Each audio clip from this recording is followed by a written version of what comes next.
तर जसपालाई अवसरवादी पार्टी भन्न थाले क्या? होइन, हामी अवसरको निम्ति त कहीँ हिँडेकै छैन कसैले। किनभने यदि अवसरकै कुरा गर्ने भने यस्तै उहाँलाई विश्वासको मत दिएर सरकारमा गइहाल्ने थियो। अवसरकै कुरो गर्ने त्यो किसिमको अवसरको कुरो गरे हो भने हामी इस्युको लागि लडिरहेका छौँ होइन। उहाँहरूलाई मुद्दा फिर्ता लिने सन्दर्भमा या चाहिँ के भन्दाखेरि रेशम चौधरीको मुद्दा फिर्ता लिने सन्दर्भमा वा चाहिँ हाम्रा इस्युजहरू पहिले पनि हामी सरकारमा गयौँ। हाम्रो के अरे उपेन्द्रजी जानुभएको थियो, त्यतिखेर हामीले 2 बजे सहमति गरौँ संविधान संशोधनका कुराहरू, मुद्दा फिर्ताका सवालहरूका, तर त्यतिखेर केही भएन।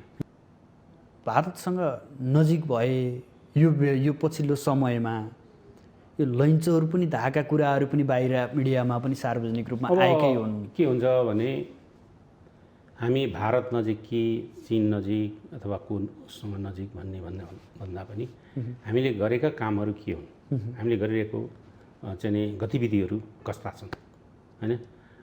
त्यो एउटा राष्ट्रियतासँग रकमजी त्यही लैन्चोको यात्राले देखाएन र भने क्या? होइन, म भन्दैछु त्यसले गर्दाखेरि हामीले लिम्पियाधुरा सहितको चाहिँ नक्साको सन्दर्भमा सर्वसम्मत रूपमा जसपाले पक्षमा भोट हालेको छ होइन। र इभन पार्टीको व्हिप उल्लङ्घन गरेको सरिता गिरीलाई कारबाही गरेर पार्टीबाट मात्र होइन कि संसद सदस्यबाट पनि निकालेको छ। अब जसपाले योभन्दा अरू के प्रमाण दिनु पऱ्यो कि के भन्दाखेरि हामी चाहिँ कोही परस्त होइन। जसपाबाट नेतृत्व चाहिँ कसले गर्ने होइन, त्यसमा यो अब नेतृत्वका सन्दर्भमा त हामी कहाँ बाबुरामजी पनि हुनुहुन्छ, हामी कहाँ महन्तजी पनि हुनुहुन्छ, उपेन्द्रजी पनि हुनुहुन्छ होइन। अहिले मूलत त्यही पनि यसो छनक त देखिया होला नि नेतृत्व यत्रो निर्णय गर्दै गर्दा त। होइन, मैले भने के भने बाबुरामजीले एउटा ट्विट गर्नुभयो, उहाँले एउटा आफ्नो चाहिँ दृष्टिकोण दिनुभएको छ कि पूर्व प्राइम मिनिस्टरहरू बाहेकको चाहिँ बाहेकको उहाँले स्पष्ट यो पनि एउटा फर्मुला हुनसक्छ, एउटा सूत्र हुनसक्छ, एउटा सबै चाहिँ यही होइन मिल्ने एउटा सूत्र चाहिँ हुनसक्छ भन्ने दृष्टिकोणबाट उहाँले अगाडि सार्नु। मलाई लाग्छ त्यो फर्मुलाबाट पनि अगाडि जान सकिन्छ। यो विषयमा पार्टीभित्र छलफल चाहिँ भएको छैन। अनि छलफल भएको छैन, औपचारिक अनौपचारिक कुराकानीहरू अब कर्नरमा भएको। अहिलेको समयमा संसदको अवधि अझै पनि बाँकी छ र त्यो अवधिसम्म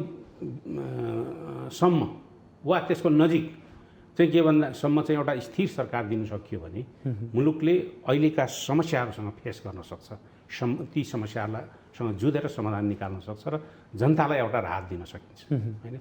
त्यसैले त्यस निम्ति वास्तवमा राष्ट्रिय सरकारको जरुरत छ। किनभने कसैको पनि बहुमत छैन नि, काङ्ग्रेसको पनि छैन, एमालेको पनि छैन, माओवादी अब नेकपा फुटिसकेपछिको अवस्थामा वास्तवमा नेकपा फुटेर एमाले र माओवादी भइसकेपछिको अवस्थामा कसैको पनि बहुमत छैन। भक्तपुरको एक रिसोर्टबाट त महन्त ठाकुर पक्षले उहाँलाई चयन गरेकै हो नि होइन र? त्यही पनि बहुमतबाट होइन, उहाँहरूले के गर्नुभयो औपचारिक अनौपचारिक छलफल हुन्छ कतिपय कुराहरू होइन। उहाँहरू किन रिसोर्टमा भेला हुनुभयो त्यो उहाँहरूको कुरो हो होइन। रिसोर्टमा जानै हुँदैन भन्ने कुरो त होइन। जसरी न्युजमा आयो, मिडियाहरूमा आए त्यो किसिमले हो भने चाहिँ त्यो गलत भयो कि भन्ने आम धारणा चाहिँ के एउटा देखियो। त्यसैले पहिले त त्यो रिसोर्टका सन्दर्भमा, दोस्रो चाहिँ के भने रिसोर्टमा के गर्नुभयो भन्ने कुरो त अब मिडियामा आएको संसदीय दलको नेता चाहिँ छलफल भयो भन्ने कतिपयले भनेका छन्, कतिपयले होइन चाहिँ नै भयो पनि भनेका छन्। मैले भने कि संसदीय दलको नेता चुन्ने समय आइसकेका छैन, प्रक्रिया त्यसका निम्ति लामो छ। त्यो प्रक्रिया पुरा गरेपछि स्वाभाविक रूपमा त्यो संसदीय दलको नेता चुनिन्छ।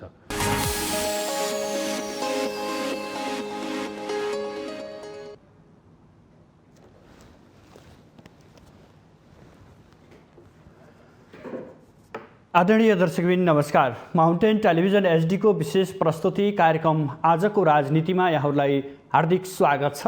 म सुदर्शन आचार्य। दर्शकबिन, जनता समाजवादी पार्टीभित्र पार्टीका 2 अध्यक्षबीच 8 बुँदे सहमति भएको छ। यो सहमति सँगसँगै अब जसपा फुटबाट जोगियो कि भन्ने आम जनता र जसपाका कार्यकर्ताले मूल्याङ्कन गर्न थालेका छन्। पार्टी एकता भएको 1 वर्ष नबित्दै पार्टीभित्र देखिएका विभिन्न तिक्तता र बिमेलका कारण अन्तिम सङ्घारमा पुग्यो जसपा फुट्नबाट भनेर आकलन गरिएको थियो। यद्यपि त्यो आकलन केही साम्य भएको देखिएको छ। यद्यपि पार्टीभित्र यावत विवादहरू अझै पनि कायम छन्, ती विवादहरू समाधान गर्नुपर्ने महत्त्वपूर्ण भूमिका अहिले जसपालाई छ। सरकार अन्योलतामै छ। प्रधानमन्त्रीले विश्वासको मत लिनुपर्ने अवस्था छ। यो अवस्थामा अब जसपा निर्णायक बन्दैछ र अबको भूमिका जसपाले कस्तो निभाउँछ र कतातर्फ जसपा अगाडि बढ्छ त्यता नै पल्लाबारी हुने बलियो सम्भावना रहेको छ।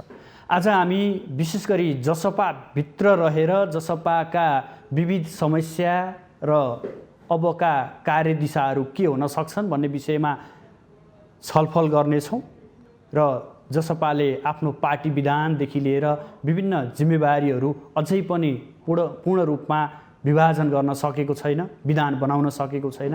यो विषय पनि उठान गर्नेछौँ भने समसामयिक राजनीतिका जोडघटाउ गर्ने नै छौँ। यसका लागि आज हाम्रो स्टुडियोमा जसपाका नेता जो केन्द्रीय कार्यकारिणी समितिका सदस्य पनि हुनुहुन्छ भने साथै विदेश विभागका प्रमुख पनि हुनुहुन्छ। उहाँलाई हामी सोध्नेछौँ पार्टी एक बनाउन उहाँले खेलेको भूमिका र आजसम्म पार्टीभित्र देखिएका विभिन्न अन्तर्विरोध र पछिल्लो समाधानका विषयमा यावत प्रसङ्गहरू कोट्याउनेछौँ। उहाँलाई स्वागत गरौँ। स्वागत छ सर यहाँलाई माउन्टेन टेलिभिजनमा। अध्यक्ष द्वयबीच 8 बुँदे सहमति भयो। यावत कुराहरू थिए अब जसपा अन्तिम सङ्घारमा पुग्यो, जसपा फेरि फुट्ने नै भयो भन्ने थियो। यो 8 बुँदे सहमति सँगसँगै केही आशा पलाएको छ। यहाँले कसरी हेरिरहनु भएको छ यो 8 बुँदेलाई? 8 बुँदे सहमतिका सन्दर्भमा अब बाहिर आएकै छ प्रेस विज्ञप्तिका रूपमा। त्यसमा धेरै कुराहरू साङ्गठनिक कुराहरूसँग सम्बन्धित छन् र अबको राजनीतिमा नेपाली राजनीतिमा जुन एउटा अन्यल छ कि अब अघि पनि भन्नुभयो विश्वासको मत लिनुपर्ने प्रधानमन्त्रीले, त्यो अवस्था छ र मुलुक कता जान्छ, अब निर्वाचनमा जान्छ कि वा चाहिँ फेरि फुल टर्म चाहिँ के भन्दाखेरि अब संसद चाहिँ के भने रहन्छ कि होइन र चाहिँ एउटा स्थिरता हुन्छ कि भन्ने यो चाहिँ एउटा दुविधाका बिचमा नेपाली राजनीति अगाडि गइराखेको छ।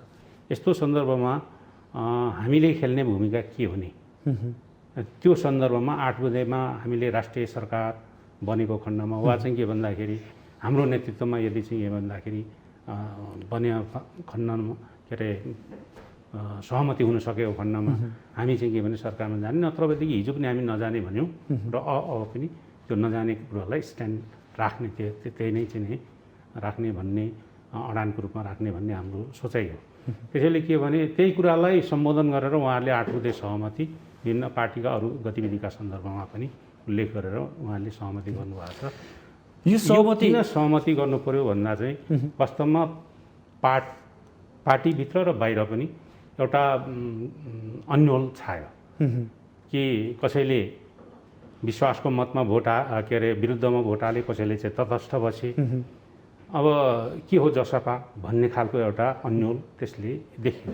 जसपाको निर्णय नै चाहिँ दुविधापूर्ण पो हो कि भन्ने खालको कुराहरू पनि आयो। त्यसले गर्दाखेरि वास्तवमा ती कुराहरू प्रष्ट गर्न जरुरी छ। हाम्रो हिजो पनि विश्वासको मत नदिने, विश्वासको मतको पक्षमा नजाने र तटस्थ वा चाहिँ के भन्दाखेरि विरुद्ध हाल्ने भन्ने हाम्रो निर्णय नै हो। पदाधिकारीहरू बसेर उहाँहरूले त्यो निर्णय गर्नुभएको थियो। अहिले पनि हामी त्यही कुरोमा अडिएका छौँ र हिजो काङ्ग्रेसको पहल कदमी र उहाँहरूको नेतृत्वमा सरकार बनाउने सोचाइ थियो र त्यसका लागि के अभ्यासहरू भए भलै त्यो असफल भयो।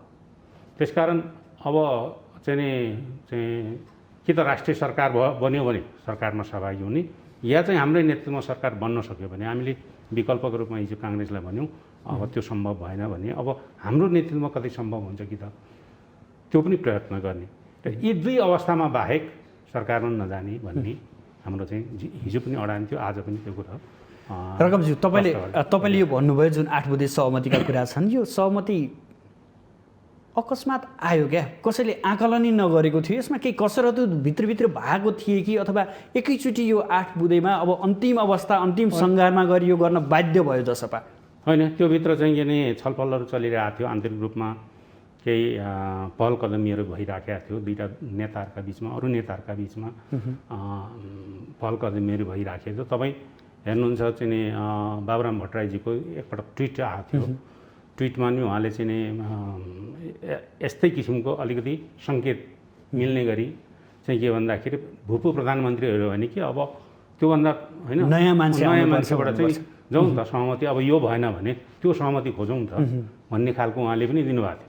वास्तवमा यस्तै छलफलका माध्यमबाट चाहिँ नि पार्टीभित्रको यो अन्यललाई चिर्नका लागि चाहिँ के भने वास्तवमा 8 बुँदे सहमति आएको हो। यसमा धेरै साथीभाइ नेताहरूको चाहिँ प्रयत्न छ, जसका कारणले गर्दाखेरि खास गरी पार्टीभित्रकै नेताहरूको प्रयत्नको कारणले गर्दाखेरि यो 8 बुँदे सहमति चाहिँ भएको छ। र यसले मलाई लाग्छ नेपाली राष्ट्रिय राजनीतिमा जसपाको कुरो मात्रै होइन कि राष्ट्रिय राजनीतिमा पनि एउटा नयाँ सन्देश दिएको छ। पक्कै पनि एउटा आम जसपाका नेता कार्यकर्तालाई एउटा खुसीको सुखदको कुरा पनि हो। अन्तिम सङ्घारमा पुगेको छ, अब जसपा फुट्छ के होला भन्ने दोधारमा भएका आम कार्यकर्ता नेता कार्यकर्तालाई यति हुँदाहुँदै पनि पार्टीभित्र यावत समस्याहरू अझै पनि छन्। त्यसभित्र एउटा समस्या भनेको संसदीय दलको नेतामा चाहिँ राजेन्द्र महतोको प्रसङ्ग पनि छ र यो प्रसङ्गमा पार्टीभित्र कसरी आवाज उठिरहेको छ र यो खास कुराकानी के हो?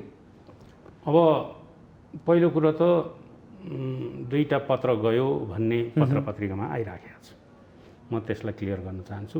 4 गते उहाँहरूले सहमति गर्नुभएको छ, दुईवटा नेताहरूले दुईवटा अध्यक्षहरू बसेर 8 बुँदे सहमति गर्नुभएको छ।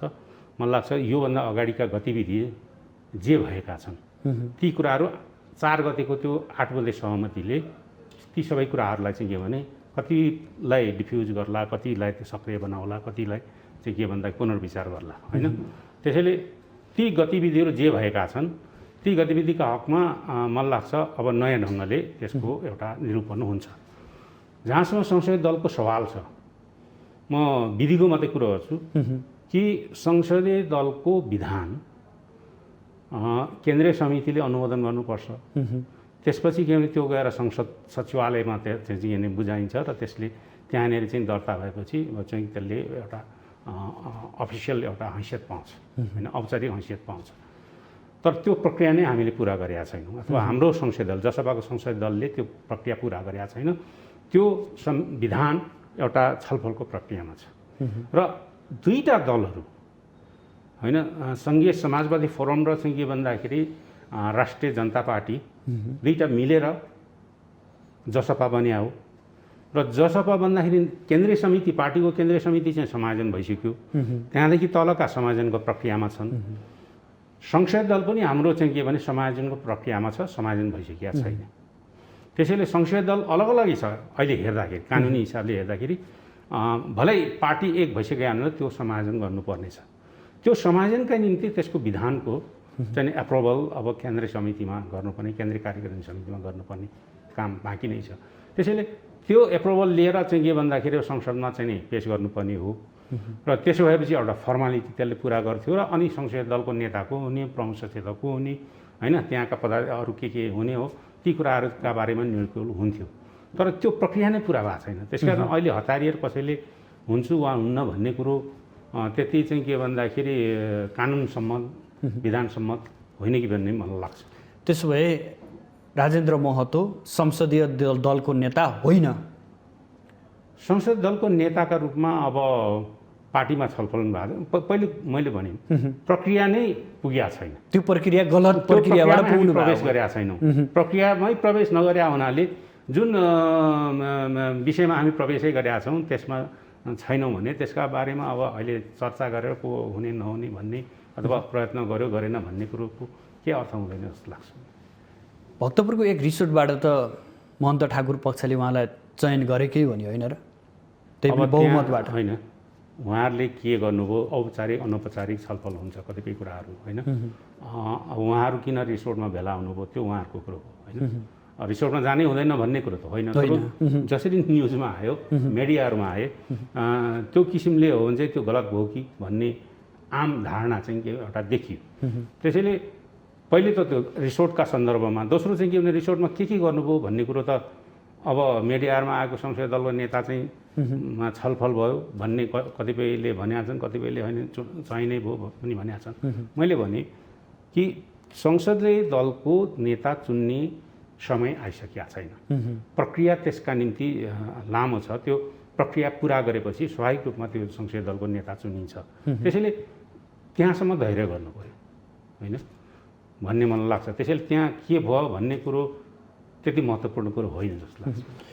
यो विषयलाई लिएर दुई अध्यक्षबीच कुराकानी भएन, यो सहमतिमा त्यो विषय देखिएन। पक्कै भयो होला, तर अब त्यसलाई कसरी चाहिँ समाधान गर्ने भन्ने सन्दर्भमा एउटा चाहिँ उथेलमा राख्या होला भन्ने लाग्छ। अर्को एउटा त्यसमध्येको निर्णय, जसपा वर्तमान सरकारमा नजाने निर्णय गरिसक्यो। त्यस सँगसँगै राष्ट्रिय सरकार भयो भने त्यसमा सहभागी हुने सङ्केत आएको छ। यद्यपि आफ्नो नेतृत्वमा जान पायो भने त्यो पनि नछोड्ने कुरा आयो। यसरी निर्णायक बन्न सक्छ जसपा? होइन, एउटा कुरो के भने राष्ट्रिय सरकारको सम्भावना छ कि छैन त्यो आफ्नो ठाउँमा छ होइन। तर राष्ट्रिय सरकार भने अलि पेन्डेमिक छ, यत्रो ठुलो कोभिड-19 को चाहिँ के भने महामारी चलिरहेको छ र भारतमा भन्दा चाहिँ नि साँच्चै भने पपुलेसन 3 करोड भएकोमा र 1 अरब 37 करोड भएको पपुलेसनको हिसाबले हेर्ने हो भने, त्यो रेसियोमा हेर्ने हो भने नेपाल त धेरै नै एउटा चाहिँ नि चपेटामा परिसकेको छ। भारतभन्दा धेरै चाहिँ यहाँ समस्या छ। त्यसैले एक त राष्ट्रिय एउटा सङ्कटको स्थिति छ, स्वास्थ्य सङ्कटको स्थिति छ एकातिर भने, अर्कातिर बहुमत सबै पार्टीले गुमाइसकेका छन्। पार्टी माने कुनै पनि पार्टीको चाहिँ नि संसदमा बहुमत छैन। यस्तो अवस्थामा अब चुनावतिर गएर अहिले निकास निस्किन्छ भन्ने चुनावको वातावरण नै छैन। म त के भने पेन्डेमिक यस्तो महामारी चलिया छ, यो महामारीमा चाहिँ फेरि चुनावमा जान्छु भन्ने चाहिँ मूर्खता मात्रै। किनभने यसले भारतमा पनि देखियो, बङ्गालमा चाहिँ किन चुनाव भयो, अरू ठाउँमा भयो, जहाँ चुनाव भयो त्यहाँको हालत चाहिँ बेहाल भयो अहिले। त्यसले के हो भन्दाखेरि अहिलेको समयमा संसदको अवधि अझै पनि बाँकी छ र त्यो अवधिसम्म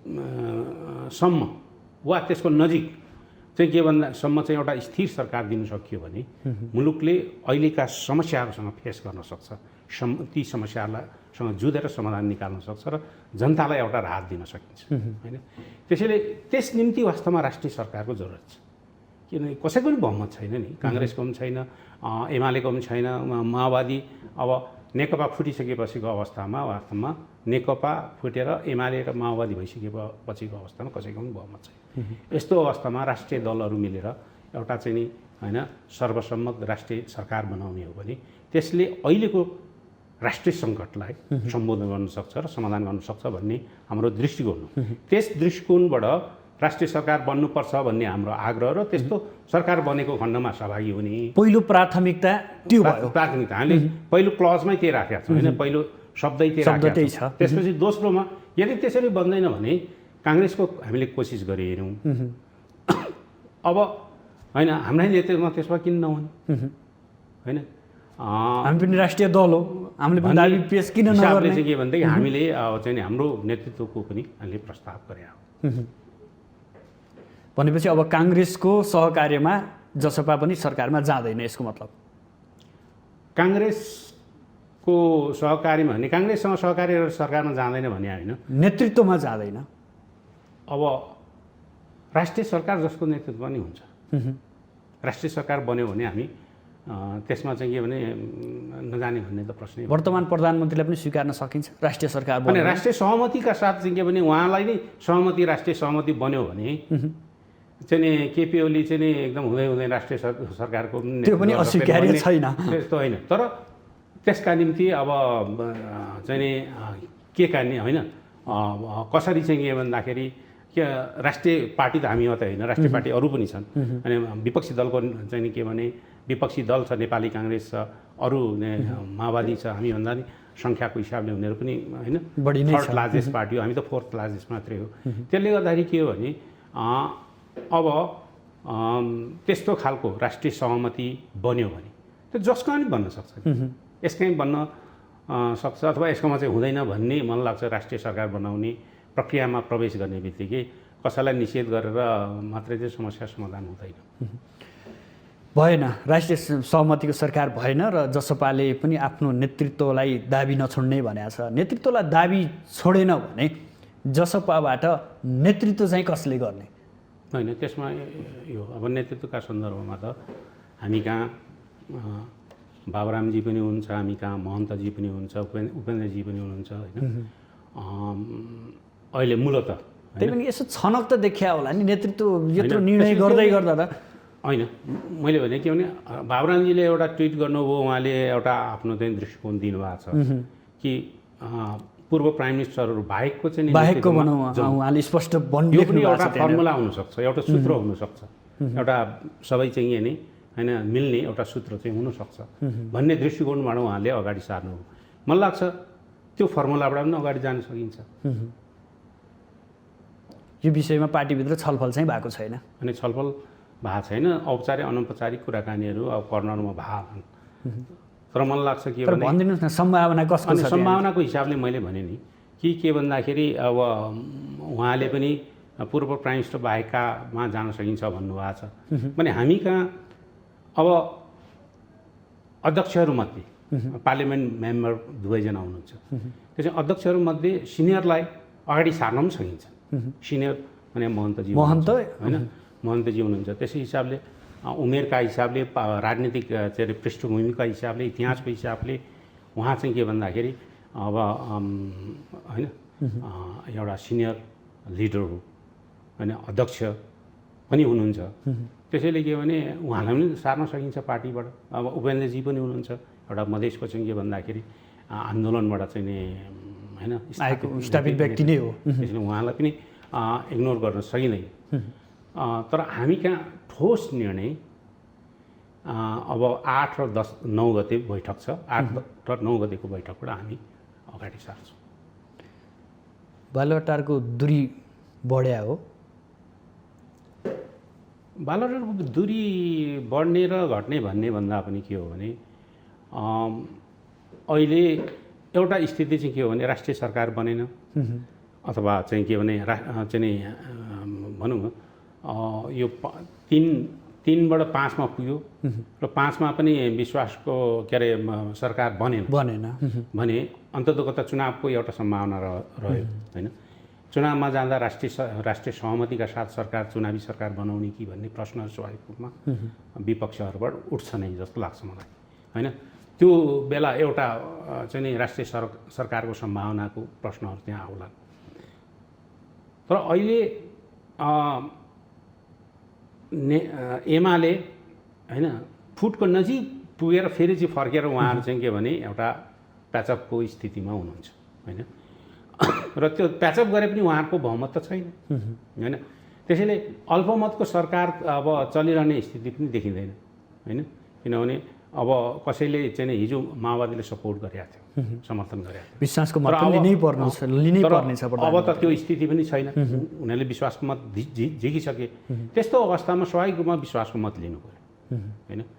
अब विश्वासको मत लिँदाखेरि अब स्वाभाविक रूपमा उहाँले छलफल गर्नु होला, पार्टीहरूलाई चाहिँ रिक्वेस्ट गर्नु होला अथवा केही छलफल गर्नु होला।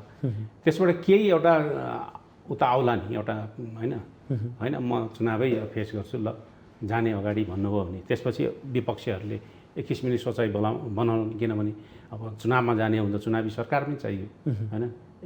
अल्पमतको सरकारले गर्ने चुनावमा जाने कि नजाने भन्ने प्रश्नहरू पनि आउला। त्यसैले मलाई लाग्छ अहिले सिधासिधी हेर्दाखेरि बहुमत छैन, अल्पमतको सरकार र विश्वासको मत चाहिँ पाउँदैन। त्यसपछि अन्ततोगत गएर चुनावमै गएर सोझो हिसाबले हेर्ने हो भने त त्यो देखिन्छ। विपक्षीहरूको सहमति बेगरको चुनाव पनि त सम्भव छैन नि। त्यसकारण विपक्षीहरूलाई विश्वासमा लिएर चुनावमा जाने हो भने त्यसकारण त डायलग हुनु पऱ्यो, छलफल हुनु पऱ्यो। अब प्रधानमन्त्री ओलीलाई जसपाले विश्वासको मत दिन सक्दैन, यसको निर्णय यही हो सर? विश्वासको मत दिन सकिँदैन भन्ने त हाम्रो अब 8 बुँदाले अब त्यो निष्कर्ष पनि निकालेको छैन है। तर अहिले प्लेनली भन्दाखेरि विश्वासको मत दिने पक्षमा अहिले जसपा छैन। भोट दिने पक्ष अहिले नै छैन। यस्तो आकलन गरियो कि जसपाले केही थान मुद्दाहरू बालुवाटार पुर्याएको थियो, त्यसमा प्रधानमन्त्रीले आफूले सक्ने गर्नुभयो, अब उहाँबाट केही पार लाग्दैन भनेपछि बालुवाटारबाट अलि टाढियो कि भन्ने आकलन पनि गर्न थालियो। उहाँले जे प्रयत्न गर्नु भयो त्यसलाई चाहिँ कमै आँखी हाल्ने त स्थिति होइन। तर के हो भन्दाखेरि उहाँले सक्ने कुरा रेशम चौधरीलाई रिहाई गर्ने सन्दर्भमा पहल कदमी कति भयो त होइन। त्यसपछि मुद्दा फिर्ता लिने कुराहरूका हकमा पनि धेरै कुराहरू अझै छन्। संविधानमा चाहिँ कतिपय चाहिँ संशोधन गर्न सकिने मुद्दाहरूका केही गर्ने कि भन्ने कुराहरू थियो, त्यसका बारेमा पनि के भन्दाखेरि ठोस कदमहरू आएको छैन। तर यो विषय एउटा भयो, तर मूलभूत रूपमा चाहिँ देशमा एउटा हामीले चाहे चाहिँ दिगो होइन स्थायी किसिमले चाहिँ के भन्दाखेरि सरकार चलोस् र चाहिँ के भन्दाखेरि अहिलेको राष्ट्रिय समस्याहरूबाट चाहिँ जुझ्न सक्ने सक्षम सबैको सहमतिको एउटा सरकार बनोस् भन्ने जसपाको चाहिँ 8 बुँदे जुन उसभित्रको एउटा बुँदा चाहिँ को आशय चाहिँ त्यो हो। तर जसपालाई अवसरवादी पार्टी भन्न थाले क्या होइन। हामी अवसरको निम्ति त कहीँ हिँडेकै छैन कसैले। किनभने यदि अवसरकै कुरा गर्ने भने यस्तै उहाँलाई विश्वासको मत दिएर सरकारमा गइहाल्ने थियो। अवसरकै कुरो गर्ने त्यो किसिमको अवसरको कुरो गरे हो भने हामी इस्युको लागि लडिरहेका छौँ होइन। उहाँलाई मुद्दा फिर्ता लिने सन्दर्भमा या चाहिँ के भन्दाखेरि रेशम चौधरीको मुद्दा फिर्ता लिने सन्दर्भमा वा चाहिँ हाम्रा इस्युजहरू पहिले पनि हामी सरकारमा गयौँ। हाम्रो के अरे उपेन्द्रजी जानुभएको थियो, त्यतिखेर हामीले 2 बजे सहमति गरौँ संविधान संशोधनका कुराहरू मुद्दा फिर्ताका सवालहरूका, तर त्यतिखेर केही भएन। त्यसैले के भने हामीले चाहिँ एउटा अहिले पनि एउटा ठोस देखिने गरी उपलब्धि नभइकन कसैलाई सपोर्ट गरिहाल्नु चाहिँ गल्ती हुने रहेछ भन्ने त्यतिखेरको पाठ सिक्या हुनाले हामीले अहिले त्यो चेत चाहिँ अझै पसिरहेछ, चेत चाहिँ छ। अब त्यो चेत आयो भने बल्ल आउँदैछ। अर्को कुरा नि यो तपाईँहरूका नेताहरू अलि बढी भारतसँग नजिक भए यो पछिल्लो समयमा यो लैन्चोहरू पनि धाका कुराहरू पनि बाहिर मिडियामा पनि सार्वजनिक रूपमा आएकै हुन्। के हुन्छ भने हामी भारत नजिक कि चीन नजिक अथवा कुनसँग नजिक भन्दा पनि हामीले गरेका कामहरू के हुन्, हामीले गरिरहेको चाहिँ गतिविधिहरू कस्ता छन् होइन। त्यो एउटा राष्ट्रियतासँग रकमजी त्यही लैन्चोरको यात्राले देखाएन र भने क्या होइन। म भन्दैछु त्यसले गर्दाखेरि हामीले लिम्पियाधुरा सहितको चाहिँ नक्साको सन्दर्भमा सर्वसम्मत रूपमा जसपाले पक्षमा भोट हाले होइन। र इभन पार्टीको व्हिप उल्लङ्घन गरेको सरिता गिरीलाई कारबाही गरेर पार्टीबाट मात्र होइन कि संसद सदस्यबाट पनि निकालेको छ। अब जसपाले योभन्दा अरू के प्रमाण दिनु पर्यो कि के भन्दाखेरि हामी चाहिँ कोही परस्त होइनौँ। लैन्चोर यात्रा त बाक्लिएकै हो नि, यो त स्वीकार्नुपर्छ नि यहाँहरूले। लैन्चोर भन्ने बित्तिकै भारतीय राजदूतावासमा चाहिँ कोही मान्छे जाँदैमा चाहिँ सबै हिसाबले चाहिँ आरोपित गरिहाल्नुपर्ने भन्ने मन लाग्दैन। जान त धेरै मान्छेहरू जान्छन्, कोही भोज खान जालान्, कोही भेट काट्न जालान्, अर्थ रहन्छ क्या त्यहाँ पुग्न नपाउँदा एउटा हामीले के बुझ्नु पर्यो भने मधेसका साथीहरू, मधेसका जनता, भारतीय जनता भारतका जनस्तरसँग यति धेरै घुल्मी भएको हुन्छ। त्यहाँ जनस्तरसँग घुल्मी भएपछि त्यहाँका नेताहरूसँग पनि कुराकानी हुने भयो। त्यहाँ स्वाभाविक रूपमा हामी पाहाडमा बस्नेहरू भन्दा मधेसमा त्यो पनि मधेसी समुदायहरू जो छन् स्वाभाविक रूपमा उनीहरूको एट्याचमेन्ट बढी चाहिँ के भन्दाखेरि होइन सामाजिक सम्बन्धको हिसाबले, सांस्कृतिक सम्बन्धको हिसाबले, धार्मिक सम्बन्धको हिसाबले र चाहिँ एउटा नातागोता आदि विविध कुराको हिसाबले उहाँहरूको स्वाभाविक रूपमा चाहिँ भारतसँग चाहिँ त्यो प्रगाढ रूपमा छ होइन। हामी जस्तो अब इलामतिरको त्यहाँ इलामतिरका साथीहरू अथवा 5 थर च्याङथापुस्तेका मान्छेहरू होइन स्वाभाविक रूपमा चाहिँ दार्जिलिङ सिक्किमसँग चाहिँ के नजिक हुन्छ नि मिरिक र नेपाल चाहिँ नि कहिलेकाहीँ भुल्छन् कि यो नेपाल के अरे कहाँ छु भन्ने कुरो। मिरिकमा बस्दा म नेपालमै छु कि भन्ने मान्छेले सम्झिन्छ। त्यसैले त्यो स्वाभाविक हो। नाता गोता पनि हामी अब पारीका मान्छे पनि यता बिहे गरेर आइरहेको हुन्छन्, यताको उता गइरहेको हुन्छ होइन। भाषा एउटै हो, संस्कृति एउटै हो होइन। धर्म हरेक हिसाबले सामाजिक सम्बन्धहरू चाहिँ त्यो किसिमले हुन्छन्। त्यसैले यी सामाजिक सम्बन्धबाट स्वाभाविक रूपमा चाहिँ के भन्दाखेरि भारतीय चाहिँ नि भारत भनौँ न चाहिँ नि का अब कतिपय होइन मिसन्सहरूले सँग भेटघाटहरू होला होइन। अब चाहिँ नि त्यसलाई चाहिँ नि अन्यथा लिनु हुँदैन भन्ने लाग्छ मलाई लाग्छ। तर आरोप लाग्ने क्या जसपालाई भारतले चलाइरहेछ, भारतबाट सञ्चालित पार्टी हो भन्ने क्या। आरोप त आरोप भयो, आरोप लागिरहन्छ होइन। आरोप त काङ्ग्रेसलाई पनि लाग्थ्यो हिजो होइन, अहिले पनि लाग्ला, भोलि लाग्ला। कसैलाई चिनको भन्लान्, कसैले भारतको भन्लान्। अब यो चाहिँ के भने व्यवहारबाट देखिने हो, गतिविधिबाट देखिने हो के हो भन्ने कुरो चाहिँ त्यो जनताले मूल्याङ्कन गरून् होइन। जनताले मूल्याङ्कन गर्ने विषय हो, स्वाभाविक हो त्यो। किनभने यहाँ अब चाहिँ नि रले चाहिँ नि प्राइम मिनिस्टरलाई भेट्दा कति प्रोटोकल मिल्यो कि मिलेन भन्ने प्रश्नहरू नेपाली जनतामा उठेकै हो होइन। त्यस पछाडि नेपाली राजनीतिले एउटा युटर्न पनि लियो होइन। अब त्यसलाई कसरी व्याख्या गर्ने होइन। म तपाईँ विदेश विभागको प्रमुख भएको नाताले म यो प्रसङ्ग उठाउन खोजे मात्रै हो। अनि स्वाभाविक हो नेपाली राजनीतिमा के भने राजनीतिक दलहरूलाई विदेशीहरूसँग चाहिँ के भने चाहिँ के भन्दाखेरि एउटा नजिक र टाढा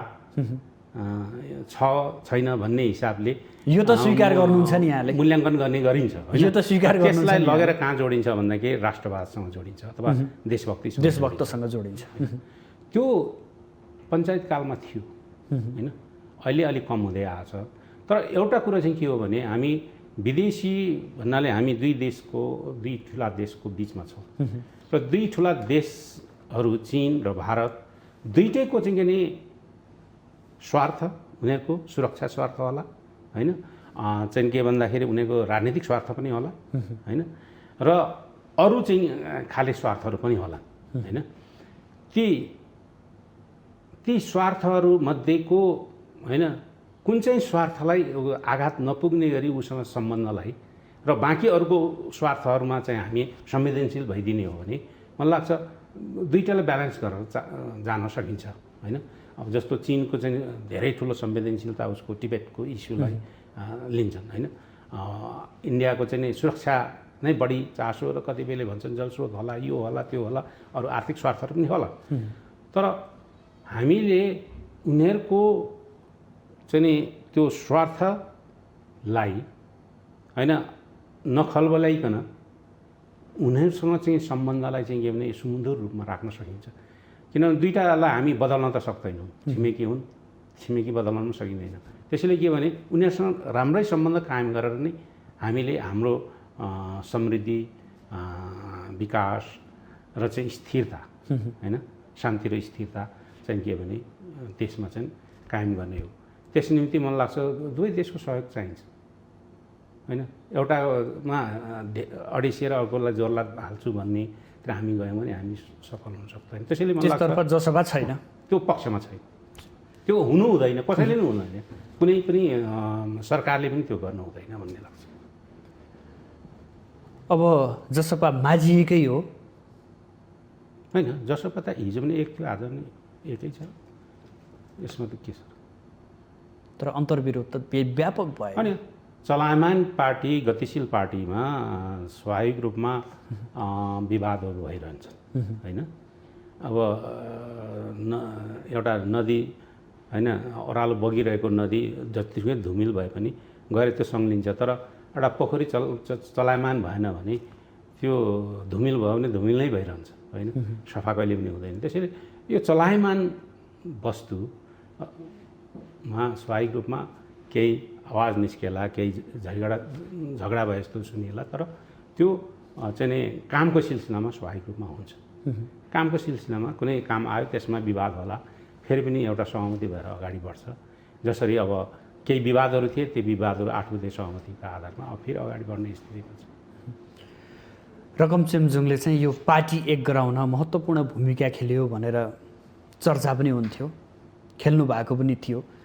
तर 1 वर्ष नहुँदै पार्टीभित्र यस्ता किसिमका तिक्तताहरू देखिए कि एकले अर्कोलाई स्वीकारै गर्न नसक्ने अवस्था देखिए।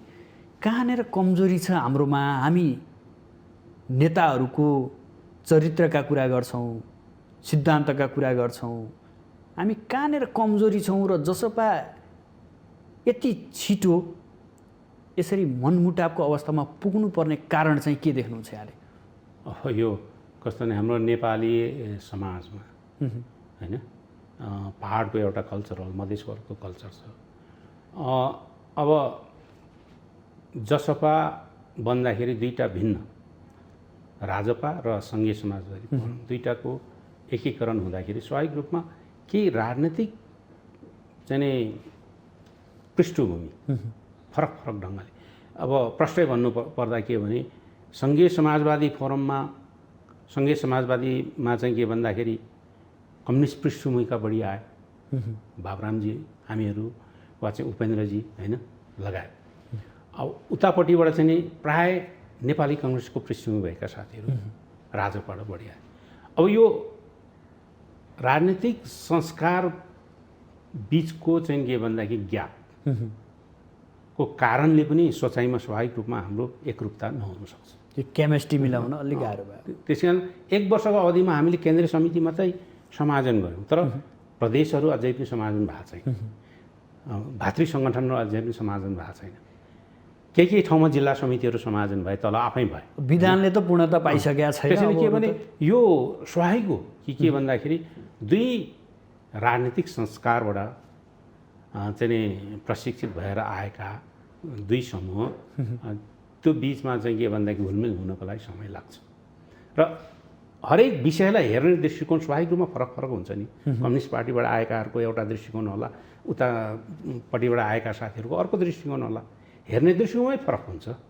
त्यसैले स्वाभाविक रूपमा चाहिँ नि मतविरोधहरू यसमा रहन्छन्। विषयलाई हेर्नेमै फरक फरक दृष्टिकोण हुने बित्तिकै स्वाभाविक रूपमा हुन्छ। तर हामी गोल एउटा उद्देश्यमा एक छौँ कि हतारको एकता त होइन यो। हतारको एकता त हुँदै होइन।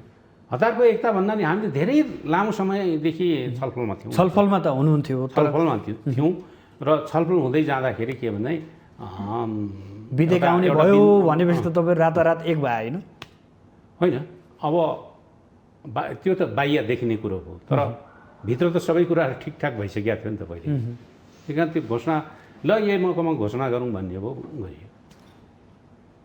घटनाले त्यस्तो बाहिर देखिए तापनि वास्तवमा त्यसको अभ्यास र तयारी धेरै अगाडि देखियो। अनि पार्टीको विधानले पूर्णता पाएको छैन, विभिन्न जिम्मेवारी पनि अझैसम्म बाँडफाँड भएको अवस्था छैन। थोरै जिम्मेवारी बाँडफाँड त्यतातर्फ तपाईँहरू लाग्नु पर्दैन र भने झगडा कहिलेसम्म घर झगडा गरेर बस्ने? घर झगडाले भन्दा पनि अहिले चाहिँ यो चाहिँ सरकार को यो जुन चुनावमा जाने पुस 5 गते संसद विघटन गर्ने चुनावमा जाने यो खालको जो गतिविधि जुन भयो त्यसको विरुद्ध चाहिँ के भने हामीले त्यो प्रतिगमन उन्मुख हो भन्ने लागेर हामी चाहिँ त्यसका विरुद्ध लाग्यौँ र समायोजनका कुराहरूलाई पनि थाँती राखेर हामी चाहिँ त्यो उसमा लाग्यौँ। त्यसले गर्दाखेरि ती कुराहरू चाहिँ के भने अझै चाहिँ सम्पन्न गर्न बाँकी छन्। मलाई लाग्छ अब भर्खरै 8 बुँदेमा त्यो भित्र पनि सङ्गठन निर्माणका कुराहरू थोरै जोडिएको पनि छ। मलाई लाग्छ यो अगाडि बढ्छ। 8-9 गतेको बैठकले त्यसलाई चाहिँ अगाडि बढाउँछ। यो राजदूत सिफारिसको विषयलाई लिएर पनि जसपाले अलि चित्त दुखाएको छ, आपत्ति देखाएको छ। आपत्ति गरिरहेको छ। स्वाभाविक हो, किनभने हरेक हिसाबले त्यो उपयुक्त भएन। कि हाम्रा मान्छे परेनन् भन्ने त होइन। हाम्रा मान्छे परेनन् भन्ने भन्दा पनि जो परे त्यो पर्न कति लायक अब उहाँहरूले लायक भएर राख्नुभयो होला। तर एउटा अहिले हाम्रो जस्तो मुलुकका निमित्त हाम्रा समस्याहरूलाई त्यो ठाउँमा जुन ठाउँको राजदूत भएर जहाँ पठाउँदैछौँ हामी त्यो ठाउँमा राम्रोसँग प्लिड गर्न सक्ने मान्छे चाहियो, सक्षम मान्छे चाहियो होइन। अब त्यो हिसाबले पनि भएन। अब हामी एउटा रेगुलर उसमा मात्रै छैनौँ। हामी साँच्चै भन्यो भने अझै पनि हाम्रो चाहिँ राष्ट्रिय समस्याहरू जो छन् त्यसलाई चाहिँ के भने विदेशीहरूको सामु विदेशी राष्ट्र सामु होइन सशक्त रूपमा राख्न सक्नु पऱ्यो, उनीहरूलाई लबिङ गर्न सक्नु पऱ्यो। त्यस्तो खालको सक्षम मान्छेहरू परेनन्, अलिक समावेशी पनि भएन भन्ने हिसाबले हामीलाई चाहिँ त्यो यो अहिलेको जुन ऊ हो सेलेक्सन त्यो चाहिँ ठिक लागेन, हामीले आपत्ति गरेका छौँ। यो कार्यकारिणी सदस्यको बैठक बस्ने भनेको छ, एजेन्डाहरू के छन्? एजेन्डा त नि 8वटा चाहिँ एजेन्डा त्यसैमाथि यहीमाथि नै छलफल हुने हो। अब हामी वर्तमान सरकारका गतिविधि र अहिले कोरोना कहरका बीच चालेका कदमका विषयमा छलफल गरौँ। कसरी हेरिरहनु भएको छ वर्तमान सरकार र कोरोना महामारीको यो कम्बिनेसनलाई कसरी हेरिरहेछ जसपाले? कोरोना महामारी त मैले अघि पनि भने कोरोना महामारी संसारकै चाहिँ नि वर्स्ट कन्डिसनमा नेपाल छ। भारतमा चाहिँ मैले अघि भने 1,37 करोडभन्दा बढी जनसङ्ख्या भएको मुलुकको आज सबैभन्दा धेरै के अरे हिजो होला सायद 4500 मान्छे मरेका छन् होइन। 2 लाख 3 लाखको हाराहारीमा चाहिँ मान्छे सङ्क्रमित भइरहेका छन्। तर पपुलेसनको हिसाबले हेर्नु नेपालको त धेरै नै हो, प्रतिशतमा दाँच्ने हो भने त्यो धेरै रेसियोको हिसाबले हेर्नु पनि धेरै नै हो। त्यसैले हामी धेरै ठुलो सङ्कटमा छौँ र यो सङ्कटसँग चाहिँ जुझ्ने त्यसको नेतृत्व गर्ने चाहिँ के हो भन्दा सरकार हो। तर सरकार त के भन्दाखेरि अहिले न चाहिँ जुझ्नको लागि होइन त्यस्तो तयारी नै हिजो गर्यो, त्यसमा दलको भूमिका छैन, तपाईँहरूको भूमिका छैन। अहिले पनि के भन्दाखेरि योसँग जुझ्नको लागि चाहिँ के भन्दाखेरि कुनै किसिमको व्यवस्थापन स्किल देखाउन सक्यो। त्यसैले सरकार त कोरोना चाहिँ नियन्त्रणका हिसाबले हेर्ने हो भने फेलर भइसक्यो, असक्षम भइसक्यो, असफल भइसक्यो। र हामीले त बारम्बार भनेको छौँ कि सरकारले चाहिँ कोरोनासँग जुझ्नको लागि यथेष्ट तयारी गर्नु पऱ्यो होइन।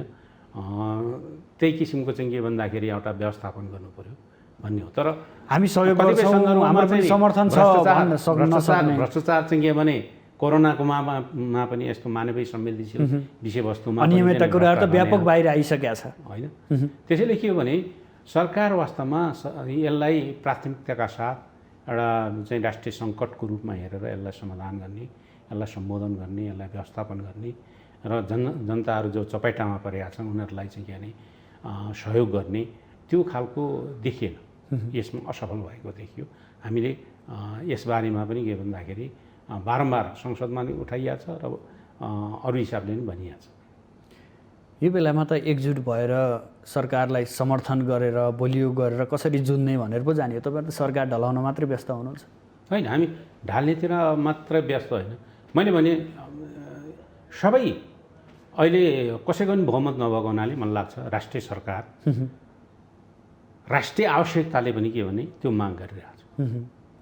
पेन्डेमिकको कुरो मात्रै होइन, यो महामारीको कुरो मात्रै होइन कि अरू समस्याहरू पनि होइन सम्बोधन गर्नको लागि वास्तवमा अल्पमतको सरकारले अब गएर चुनाव गर्छु भन्नेतिर जानुभन्दा त्यसले समाधान निकाल्दैन। किनभने त्यसले झन् समस्या क्रिएट हुन्छ कि इन्डियाको हामीले हेऱ्यौँ चुनाव, त्यो चुनावले महामारीलाई चाहिँ प्रश्रय दियो, त्यसलाई फैलाउने काम गर्यो, त्यसले झन् राष्ट्रिय सङ्कट ल्याउँछ। हाम्रो जस्तो सानो मुलुकमा एकैचोटि चाहिँ सबै ठाउँमा चाहिँ चुनावको एउटा उमा जाने हो भने र सबै ठाउँमा त्यो चाहिँ के भन्दाखेरि महामारी चाहिँ फैलियो भने त्यो योभन्दा भयावह स्थिति हुन्छ। त्यसैले चुनावको एउटा चुनावी माहौल वातावरण पनि छैन होइन। एक त बारम्बार यो त हुन त कम्युनिस्टहरूको असफलता हो कि उनीहरूलाई बहुमत दिँदाखेरि पनि 2/3 नजिक हुँदा पनि उनीहरूले अब होइन चलाउन सकेन। त्यसकारण अब राष्ट्रिय सरकार, राष्ट्रिय सहमतिको सरकार निर्माण गरेर यो संसदको अवधिसम्म होइन त्यसरी जाने हो भनेर यो अहिलेको महामारी अहिलेका समस्याहरू होइन लाई चाहिँ सम्बोधन गर्ने हो भने कमसेकम देशमा प्रजातन्त्र आइसकेपछि सबैले मिलेर एउटा संसदको पुरा अवधि चाहिँ के भन्दाखेरि सरकार चलाए भन्ने पनि एउटा सन्देश जान्थ्यो। त्यसले एउटा साइकोलोजिकल मानसपटलमा जनतामा के हुन्थ्यो भने एउटा दिगो सरकार अब चाहिँ हुने रहेछ, मिल्ने रहेछ नि देशमा चाहिँ राष्ट्रिय एउटा जसपाले देखेको अबको निकास भनेको राष्ट्रिय सहमतिको सरकार यही नै हो सबैभन्दा त उपयुक्त बाटो त्यो, उपयुक्त बाटो उपयुक्त विकल्प। भएन भने आफ्नो नेतृत्वमा भए पनि सरकार मैले भने अहिले राष्ट्रिय परिस्थिति होइन चुनावको लागि उपयुक्त छैन होइन। त्यसले एक त राजनीतिक स्थिरता पनि ल्याउँदैन, अस्थिरता। 2/3 नजिक दिँदा पनि चाहिँ मिड टर्ममै जाने, के अरे मध्यावधि चुनावै हुने, फेरि अल्पमध्य हुने, मध्यावधि चुनाव हुने भनेपछि त के हो, यो सिस्टमै पो गलत हो कि भन्ने एउटा त्यो खालको एउटा होइन जनमानसमा चाहिँ के भने आउन थाल्यो। त्यसकारण हामीले त दिगो यो सिस्टमको गल्ती होइन, यो व्यक्ति विशेषका, नेता विशेषका चाहिँ नि पार्टी विशेषका कमजोरीले यो भइरहेछ। त्यसकारण हामी अब चाहिँ के भन्दाखेरि एउटा दिगो है सरकार दिन्छौँ र राष्ट्रिय समस्यालाई मिलेर चाहिँ यहाँ सम्बोधन गर्छौँ भन्ने एउटा त्यो देखाउनका लागि पनि त्यो चाहिँ विश्वास जनतामा दिनका लागि पनि वास्तवमा राष्ट्रिय सरकारको जरुरत छ। त्यसले मात्रै निकास दिन्छ। हस्, यहाँसम्म आइदिनु भयो, आफ्नो महत्त्वपूर्ण समय र महत्त्वपूर्ण विचार अभिव्यक्त गरिदिनु भयो, यसका लागि यहाँलाई विशेष आभार। हस्, मेरो विचारहरू यो माउन्टेन टेलिभिजन मार्फत जनसमक्ष पुर्याउन यहाँले अवसर दिनुभयो, त्यसका निम्ति यहाँलाई धन्यवाद दिन चाहन्छु। आदरणीय दर्शकबिन, आज हामी जसपाभित्र देखिएको केही साम्यता, अबको निकास र कोरोना महामारीमा सरकारले खेलेको भूमिका विषयमा केन्द्रित रहेर बहस गऱ्यौँ। यसका लागि आज हाम्रो स्टुडियोमा जनता समाजवादी पार्टीका नेता तथा जसपाको केन्द्रीय कार्यकारिणी समितिका सदस्य साथै उहाँ विदेश विभाग प्रमुख पनि हुनुहुन्छ रकम चेम्जोङ हुनुहुन्थ्यो। भोलि नयाँ विषयवस्तु र नयाँ अतिथिका साथ उपस्थित हुनेछु। आजलाई भने बिदा दिनुहोस्। नमस्कार।